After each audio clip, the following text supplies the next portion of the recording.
Hello and welcome to video 1 of the 3 free training video series on how to build amazing websites using the web design formula. My guess is you have a burning desire to have an impact with your websites and to communicate your message in an elegant, professional way. You are probably an entrepreneur, a student, a business owner, or perhaps you're looking into designing websites for a living or as a hobby. You are definitely in the right place. I know why a lot of websites are struggling and why they keep sinking lower and lower into the massive ocean of websites. I have a formula that will help you build professional, beautiful websites, and I will share with you that in a moment. In this video, I'm going to share with you my 5-step formula that will help you design awesome websites that will wow your customers or your friends.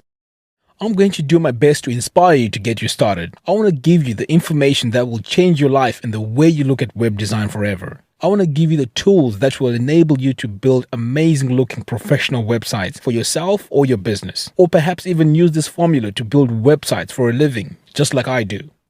I know it's a big promise, but if you stick with me for a few minutes, I'll show you how I build websites for my local tennis club, a charity, a corporate website, blogs, and so on. The web design formula I'm going to share with you can be used by anyone. You don't need any technical skills, qualifications, or experience. All you need is a computer and an internet connection. So who am I? My name is Augustine Makachemu. I live in a small town in the West Midlands of England. I grew up in a poor family with hardly any luxuries. My dad was on low income and had to support a family of 6, and mom was a housewife. His main priority was to get us through a decent education, and that's what really mattered to him. I knew I had a serious responsibility to help with the family when my dad was diagnosed with lung cancer. So after high school, I got a job at a factory. I worked long, painful hours for very little pay and constantly thought of ways to earn money in a less painful way. I finally got to save a bit of money and I bought my first computer, a Pentium 1 which ran on Windows 95. I taught myself my way around the operating system and soon I was ready for the internet. The first time I went on the internet was an amazing experience for me, and I knew right away that I wanted a career in information technology. In 2000, I began my journey on how to build websites. It was a really challenging journey because those days there wasn't enough information on how to build websites on the internet, and the few books that were available were boring to read and too technical. However, I got there in the end. I set up a freelance business and started designing websites for friends, charities, sports clubs, blogs, corporate businesses, and made money along the way. I know that sometimes when we talk about web design, we are conditioned to think that you have to be a programmer and you have to know all these complicated programming languages like PHP, JavaScript, ASP, and so on. Trust me, you don't need to know any of these programming languages to design websites. In fact, I don't even know any of these programming languages.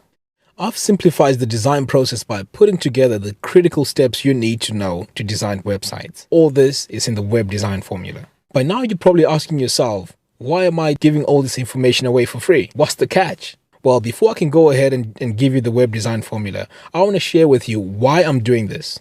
I've always had a passion for sharing knowledge. In fact, if you haven't been to my website, graphicstv.com, go and check it out. I have videos there where I share graphic design tips and tutorials, all for free. So if you're ready, let's get started. The web design formula is broken down into 5 steps called the WRSAT. Let's start off with the W, web domination. When you register a domain name, or if you have a domain name, it's not enough just to have a domain name. You need to create usernames of that domain on social networking websites. For example, if you have a domain name called graphicstv.com, you need to have a Twitter, Facebook, YouTube account with that username of GraphicsTV. Provided with consistent colors, logos, this creates a strong brand and also helps the ranking of your websites on Google. Let's move on to R, research. Now, before you can build your website, you need to plan and research the keywords that are less competitive in your market. A lot of amateur designers just build websites and hope that visitors will come. Now, this approach is deadly and will keep your websites buried in the Google searches. It's easy to do the research. All you have to do is to go to the Google keyword tool and check how competitive your keywords are.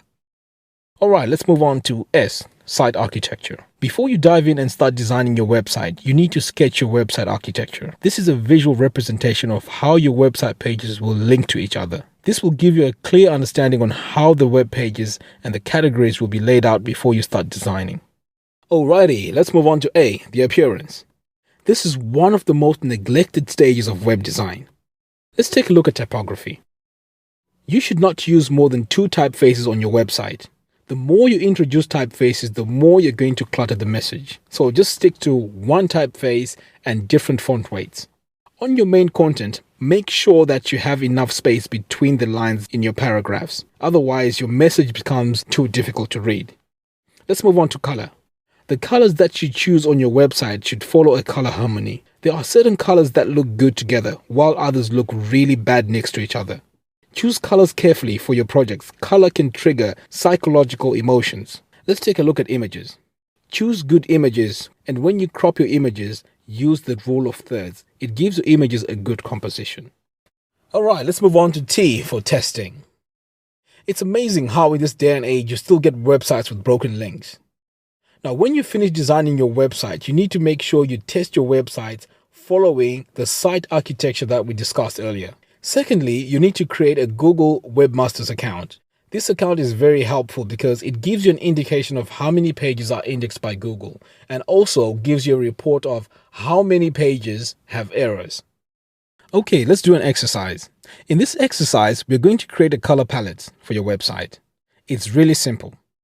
All you need is to have the main color, which is also known as the base color. I've created a PDF with information on the meanings of color and what colors are suitable for which projects. It's free to download, so go ahead and download it.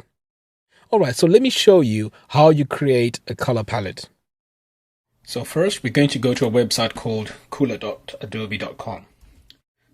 Okay, we are here on cooler.adobe.com. This is an excellent website for creating color palettes. So what you can do is you can start by browsing these colors and see which color palettes you go for. Alternatively, you can search for the color. So say, for example, you need to create a website for coffee. So perhaps you want to design a website for a coffee shop. These are the ideas that come up for coffee. And you can see these palettes are already created. But now in this example, I'm going to show you how to create your own. So what you're going to do is you need to sign in. If you don't have an Adobe account, so all you have to do is to come up here and register. It's free and it doesn't take long. So I'm just going to log in with my Adobe ID. Okay, so I'm logged in. What you need to do is to go to create. So now you need to have an idea of your base color. So in this example, I'm just going to use red as my base color. Next, what you need to do is to come up here and choose a rule. So I'm just going to choose triad. So now you can start playing around with these colors and start creating your palette. So I really want to have a dark blue, so I'm just going to come here to this slider and make it really dark, like so. And choose this one and just bring it down a bit.